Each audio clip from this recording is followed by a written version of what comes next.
a reading of my new book, Confessions of a Retired Tango Teacher. Stick around to the middle of the story and I'll show you how to get the book absolutely free of charge. Today's tiny little taste of my tango life, just a taste, comes from the story, The Time I Landed in New York City. Let's get into it. The Time I Landed in New York City. New York City is not exactly the most hospitable place to tango in the world, as much as most New Yorkers would like you to believe the opposite. The reality is vastly different from that. If you're new to the scene, your ass is going to sit, unless, of course, you're young, cute, a visiting instructor, and or all three. Other than that, you're going to sit. There are a few possible reasons for this, and not all apply to any one person. Some are true and some are not. 1. Those that tango only like to dance with those that they know. Taking a chance on someone they don't know, that's a bit risky. It could be painful or challenging or both. 2. There are more than a few of the holier-than-thou of the devout, meaning that if you're not perfect in their eyes, you don't exist. 3. There are a lot of tango teachers in New York City with a vast base of students, which leads to a lot of ideas of what tango is and isn't. And 4, there are Argentines that live in New York City that dance tango, and they can be, well, how do I put this, direct about what they like and dislike about tango. Some will read this as a slight against New York City, and some that have been there have stated that it's nothing like where they're from. They don't get it. They believe they're good dancers, and they dance wherever they go. They get to New York City and expect to be welcomed, and it's just snobby or snotty, as far as they're concerned.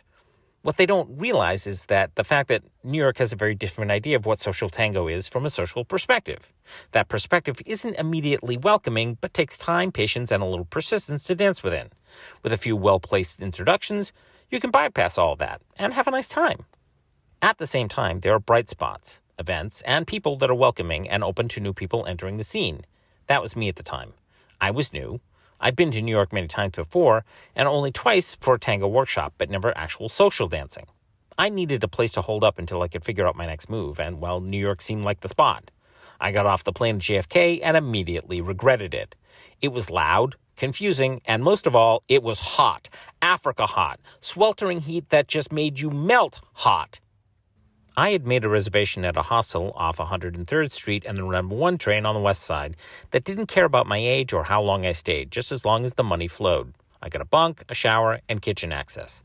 I settled my things, got showered, changed, grabbed my shoes, and headed for the Seaport Pier. It was supposed to be the spot that night. I found my way after jumping on the wrong train and finally got there, only to realize that I had left my tango shoes on the train. Fortunately, they weren't that expensive. Ha! He says. At this point, I was dancing in Puma Speed Cats. They did the job, and they were only $90 a pop. $90! But they needed a felt sole modification in order to dance in them.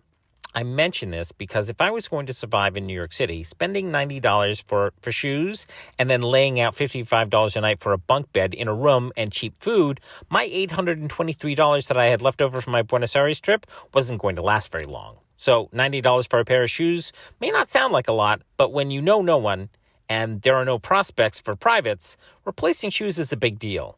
I had to play the game of seeking students, but not looking like I was seeking students, but at the same time, not stepping on anybody's toes. That was tricky, as I discovered, because at the time, there were 125 teachers in New York City at any one time. You couldn't spit without hitting one.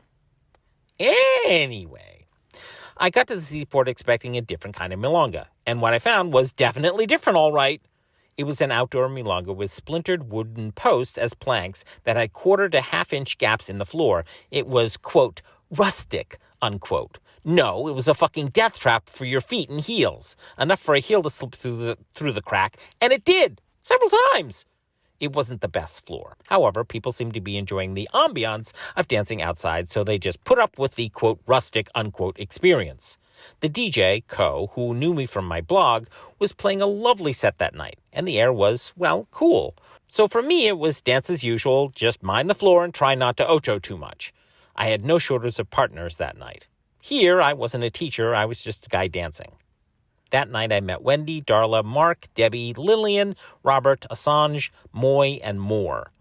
I danced and had fun sans the shoes. I danced as a lead and a follow. I pulled out my swap the embrace trick a few times. Some followers loved it, and some were, well, disturbed by it. I don't lead, please don't do that. To make them happy, I swapped it back. For the ones that responded favorably, I asked for a second or a third tanda. The ones that didn't, well... When all was said and done, I made new tango friends and acquitted myself favorably, or so I would like to believe in my own imagination. Ego. It's a wonderful thing. I went looking for late-night grub. I was starving. I hadn't eaten since the plane, and because this is the city that never sleeps, I knew I'd find something. I got off at Penn Station remembering that there were food shops on the concourse, but at that hour, everything was closed, so I went above ground and wandered up 8th Avenue. I found this cute little bodega. Oddly enough, it was a block from the post office in Penn Station, and literally a stone's throw from Adam. And that, my friends, is just a tiny little taste of what happens inside my new book.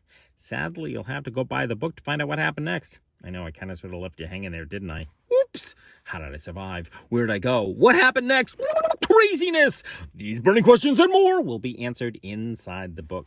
Fortunately for you, the book is on sale on my website today. Just go find the link down below in the description. For my Patreon subscribers, as well as those who have donated to my GoFundMe, I sent out an access code a few weeks ago. At checkout, just enter that access code and you'll get the book absolutely free of charge.